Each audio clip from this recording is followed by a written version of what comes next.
Monsieur Bongan, quelle est la clé de voûte de votre campagne? Quelles sont les diverses méthodes que vous allez employer pour cette immense campagne qui doit nous donner de nouveaux députés?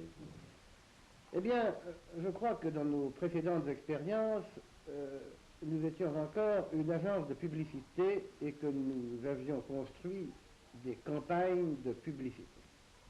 Nous sommes en un an, en un peu moins d'un an, devenus la première société française, peut-être même mondiale, d'action psychosociologique au service du politique. Nous avons, dans cette campagne, cherché non seulement à rassembler des moyens, nous avons non seulement cherché à conjuguer l'information, les relations publiques et la publicité sous le vocable de propagande, nous avons également choisi la devise « savoir faire savoir », mais nous nous sommes appuyés sur le marketing politique, ce qui sans doute ne s'était pas encore fait dans la dimension où nous l'avons traité. Lorsque nous avons à promouvoir un homme et à créer une image de sympathie, ce que nous avions fait je le répète, dans une expérience précédente, pour laquelle nous avions même trouvé l'appellation Kennedy français. Avec M. Leganuet. Voilà, nous avons maintenant, au contraire, pour 487 candidats, une arme secrète. Cette arme secrète, c'est ce que nous appelons la fiche circonscription. Et cette fiche circonscription est un véritable document de marketing politique qui existe en deux exemplaires, un pour le candidat lui-même et un au niveau du Premier ministre, qui peut, à partir de ces 24 volets, avoir tous les renseignements qui peuvent être donnés sur une circonscription d'une manière rapide et synoptique.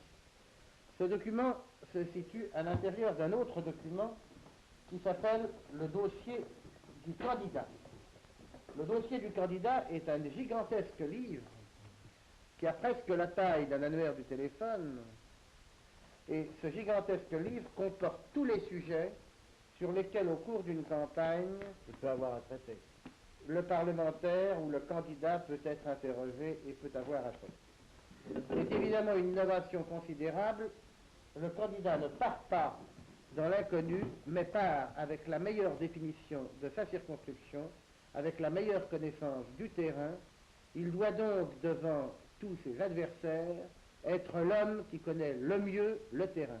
Il n'est pas n'importe quel candidat, il est le candidat appelé par sa circonscription, répondant aux vrais problèmes de sa circonscription simplement parce qu'il les connaît.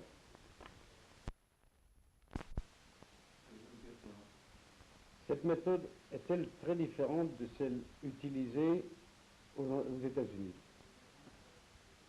J'ai beaucoup d'admiration pour toutes les méthodes américaines, notamment en matière de publicité, notamment en matière de marketing.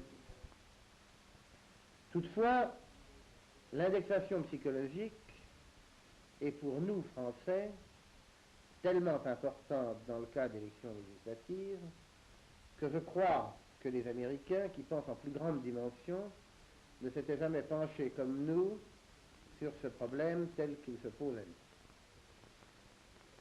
nous. La propagande américaine comporte plusieurs éléments. Une conception générale, des moyens, et enfin le sens politique de la campagne.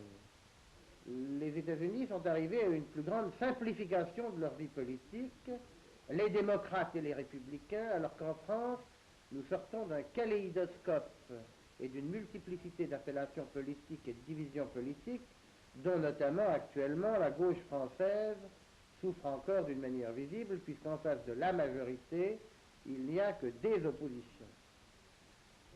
Notre préparation logistique de campagne a été directement inspirée de cette constatation. Nous ne ferons pas une campagne à l'américaine, car nous ne sommes pas concernés ni par les gadgets, ni par les majorettes, ni par toute formule de confetti achetée sur la tête des candidats, mais nous efforcerons au contraire d'allier la sobriété et l'efficacité en retenant dans les campagnes américaines justement ce marketing dont je vous ai parlé lors de votre première question. Pourquoi pas de confetti, pourquoi pas de majorettes? Eh bien parce que les majorettes et les confettis ont toute leur chance à Nice. Le carnaval de Nice a habitué la population à avoir des majorettes et à avoir des confettis, mais on ne voit pas très bien sur le carreau des mines du Nord intervenir de la même façon des confettis et des majorettes alors qu'il y a des problèmes graves, par exemple de sécurité d'emploi, et que les populations verraient au fond un affront dans l'emploi de moyens coûteux et trop spectaculaires. Et que la psychologie nous amène toujours à la plus grande sobriété.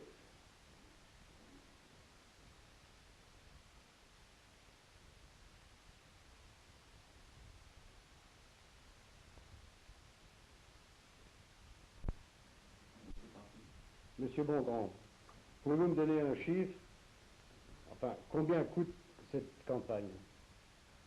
Je crois que, d'abord, il ne m'appartient pas, car cette campagne ne m'appartient pas, elle appartient au Comité d'action pour la Ve République, de vous dire quelle est la totalité des sommes investies, tant pour favoriser l'effort de chacun des candidats, ce qui échappe à services et méthodes, ou l'effort que nous coordonnons dans le cadre de la campagne générale de la majorité.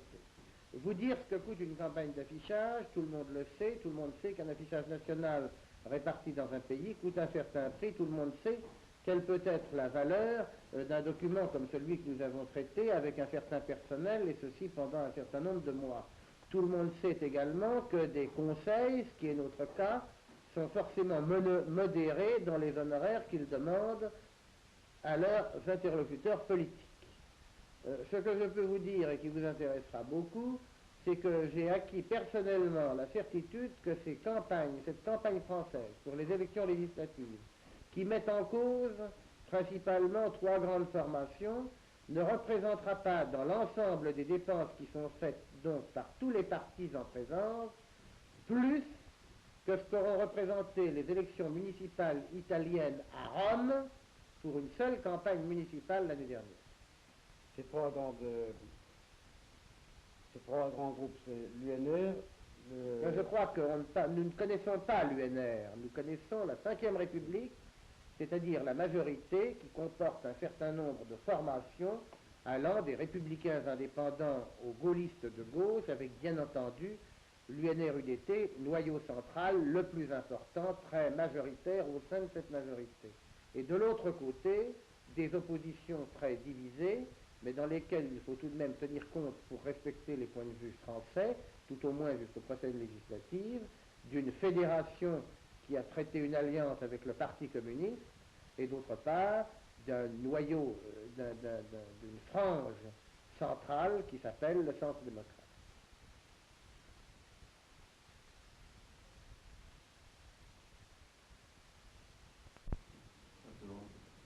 Comparativement à une campagne normale, quel est le pourcentage de voix que vous pensez gagner à la majorité?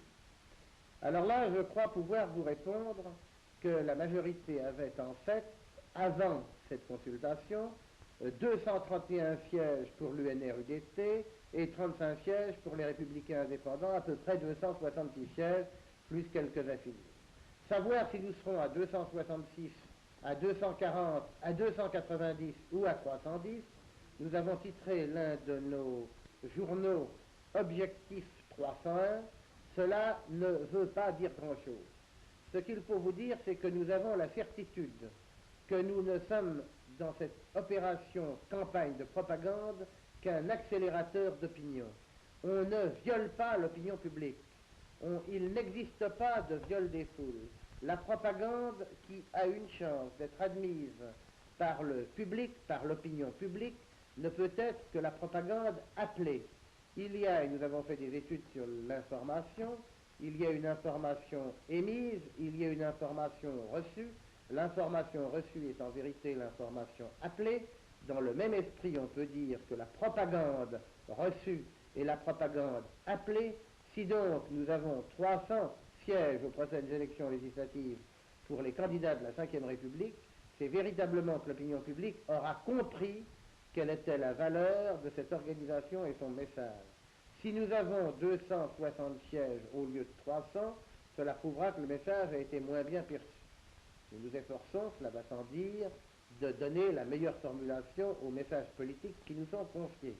Il n'en demeure pas moins que nous ne pouvons pas transformer la nature même du contenu politique, et que c'est là que l'opinion publique demeure libre dans son choix, Nous sommes un accélérateur, ce qui veut dire, pour répondre à votre question, que si le résultat est moyen, nous croyons que sans nous, il aurait été mauvais, que si le résultat est très bon, nous croyons que sans nous, il aurait été bon, et que si le résultat est exceptionnel, nous croyons que sans nous, il aurait été très bon.